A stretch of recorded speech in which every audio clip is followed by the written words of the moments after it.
প্রতি ঘন্টায় কত আসে, প্রতি ওক্তে নামাজে কত আসে, প্রতি রুকুতে কত করে আসে, প্রতি সেজদায় কত করে আসে? নিই না পারিশ্রমিক?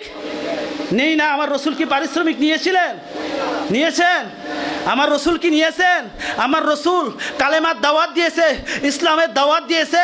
কোনো জায়গায় রসুল বলেছে, ও সাহাবি, ও কাফের, ও মুশরিক, তোমাদের কাছে আমি ইসলামের দাওয়াত পৌঁছিয়ে দিয়ে আসব, কিন্তু এর বিনিময়ে আমাকে 1,00,000 দিরহাম দিতে হবে, আমাকে এটা দিতে হবে, ওইটা দিতে হবে? এরকম কন্ট্যাক্ট আমার রসুল কোনোদিন করেছে? কিন্তু বর্তমানে উম্মাত করে কি করে না?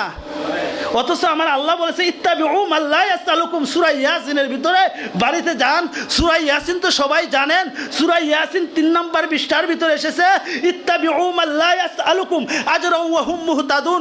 ইত্তাবিউ, তোমরা তাদের ইত্তেবা করো, মা লা ইয়াসআলুকুম, যারা তোমাদের কাছে এইটা চায়, রুপিয়া চায়, তোমরা কি করো? তাদের ইক্তেদা করো। আমরা বলেন আল্লাহু আকবার, বলতেছে এরকম এক ব্যক্তির পিছনে কি করো?